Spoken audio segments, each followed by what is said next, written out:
இறையேசுவிலே பிரியமான சகோதர சகோதரிகளே, உங்கள் எல்லோருக்கும் ஆண்டவராகிய இயேசு கிறிஸ்துவின் பெயரால் காலை வணக்கங்கள் மற்றும் வாழ்த்துக்கள். நான் உங்கள் அகஸ்டின் வேதியர். இன்று செப்டம்பர் மாதம் 5ஆம் தேதி 2025ஆம் ஆண்டு. ஆண்டவரின் மடியில் 5 நிமிடங்கள். ஏசப்பா போதித்த அநேக காரியங்கள் ஆண்டவர் போதித்தார். அதிலே மிக முக்கியமானது, உம்முடைய முழு உள்ளத்தோடு, முழு ஆன்மாவோடு, முழு வலிமையோடு, முழு மனதோடு எல்லாம் அல்ல ஆண்டவரை அன்பு செய். அனைத்திலும் முதற்பொருளாக வர வைக்கணும். இதுதான் ஏசப்பா போதித்த அதி முக்கியமான விஷயம். ஆண்டவரை முழுமையாக நேசிங்க என்பதுதான்.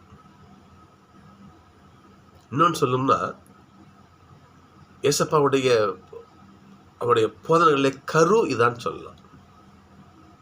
அப்போ நாம் எந்தவித மயிரிடையேனும் இடைவேளையின்றி முழுமையாக எவன் ஒருவன் ஆண்டவருடைய திருப்பாதத்திலே அவர் மேல் நம்பிக்கை வைக்கிறானோ, அவர் பாதத்தில் அமருகிறானோ, அவனுக்குத்தான் அவருடைய ஆசீர்வாதம் முழுமையாக கிடைக்கும்.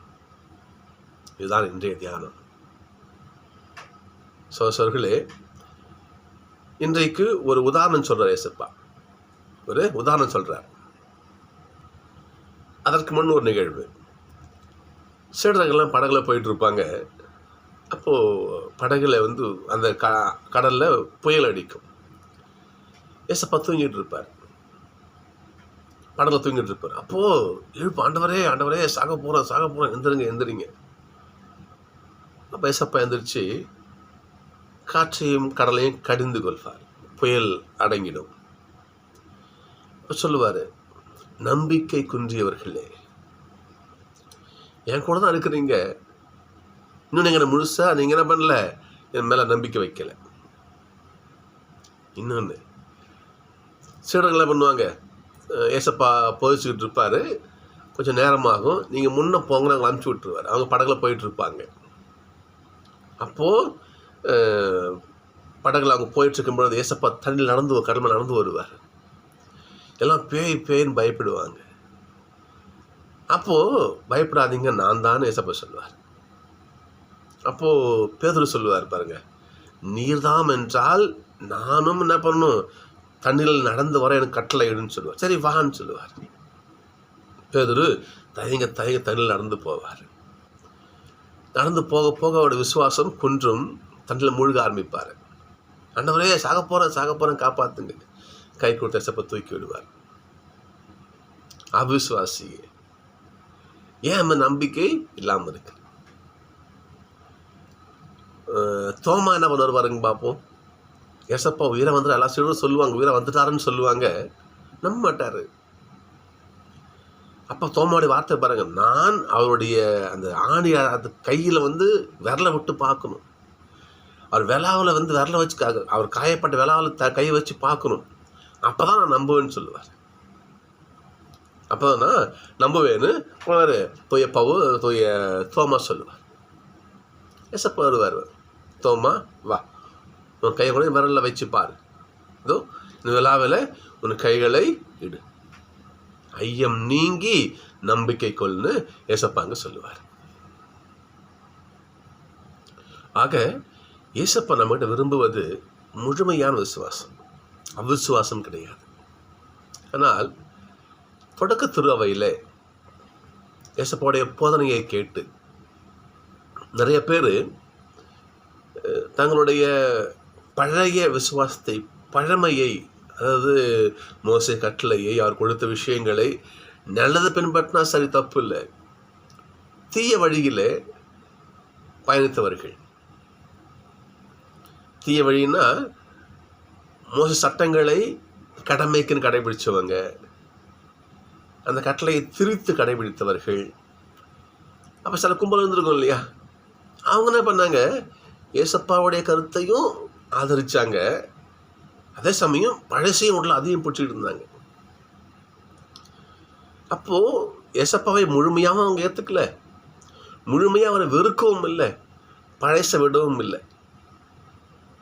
அப்படிப்பட்ட நபர்களுக்கு ஏசப்பா சொல்கிற வார்த்தை தான். இன்றைய சின்ன ஓமை பாருங்க பாபா. பழைய தோற்பைகளிலே எவரும் புதிய மதுவை ரசத்தை ஊற்றி வைக்க மாட்டாங்க. ஏன்னா பழைய தோல்பை அது. நீ புது ரசத்தை ஊற்றி வச்சுன்னா அந்த ரசமும் கெட்டு போயிடும். ஏன்னா பழசு தூசு துரும்பு அழுக்குமே கிடக்கும். புது ரசத்தில் ஊற்றி வைக்காது. ஊற்றி வைத்தால் புதிய மது தோற்பைகளை வெடிக்கச் செய்யும், மதுவும் சிந்தி போகும், தோற்பைகளும் பாழாகும். புதிய மதுவை புதிய தோல்பைகளிலே ஊற்றி வையுங்கள். இன்னொரு சொல்ல பாருங்க பார்ப்போம். எவரும் புதிய ஆடையிலிருந்து ஒரு துணியை பிச்சு பழைய துணிக்கு ஒட்டு போட மாட்டாங்க. அவனுடைய உதாரணத்தை பாருங்க. ஒட்டு போட மாட்டாங்க. ஏன்னா அப்போ புது துணியிலேருந்து கீழ்ச்சி எடுத்துட்டீங்க, அது அசிங்கமாக போகும்ல. இது பழைய கிழிஞ்சு போன பழைய அழுகு துணி. இது அந்த அழுகு துணியில் புது துணியை போய் ஒட்டி வைக்கிறீங்க, அது அசிங்கமாக இருக்குமே. புது ஆடையை அப்படியே பயன்படுத்து. புதிய மதுவை புது பாத்திரத்தில் ஊற்றி வை, அப்போ நல்லா இருக்கும். அப்போ என்ன பண்ணணும், நீ பழைய விஷயங்களை முற்றிலுமாக கலைந்து விட்டு முழுவதுமாக என்னில் விசுவாசம் கொள். என்னை முழுசா நம்பு. என் விஷயத்தை கொஞ்சம் பேத்துட்டு போயிட்டு பழசில் விட்டு போட்டு வச்சுக்காது. என்னை முழுவதுமாக நம்பு என்று ஏசப்பா இங்கு சொல்றார். முழு உள்ளத்தோடு ஆண்டவருக்கு வாயார புகழ் பாடுங்கள். சிராக் 39:35. முழு உள்ளத்தோடு என்ன பண்ணணும், நம்ம ஆண்டவருக்கு பணிவிடை செய்யணும், அவர் நம்மளை விசுவாசிக்கும். இதைத்தான் ஆண்டவர் என்ன பண்றார், நம்மிடத்துல எதிர்பார்க்கிறார். சகோதரர்களே, இதைத்தான் முதல் வாசத்தில் சொல்ல பாருங்க பார்ப்போம். இயேசு யார் தெரியுமா? கற்புலனாக கடவுளின் சாயல். நம் கண்ணுக்கு புலப்படாத கடவுளுடைய சாயல் ஆண்டவர் இயேசு. இவருக்காகவே அனைத்தும் படைக்கப்பட்டன. இவருக்காகவே விண்ணில் இருப்பது, மண்ணில் இருப்பது, கண்ணுக்கு புலனாவது, கண்ணுக்கு புலனாவாதது, அரியங்கள் அமர்வோர், தலைமை தாங்குவோர், ஆட்சியாளர், அனைத்தும் இவருக்காகவே இவரால் படைக்கப்பட்டது.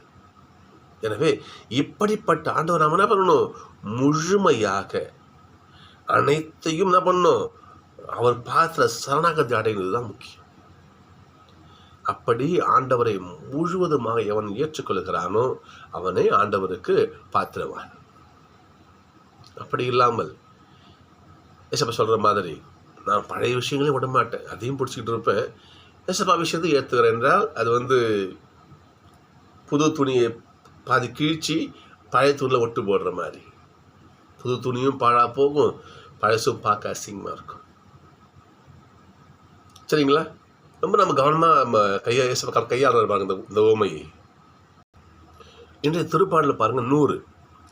ஆண்டவரே கடவுள் என்று உணருங்கள். அவர் தான் கடவுள்னு உணருங்க. என் ஏசப்பா தான் கடவுள்.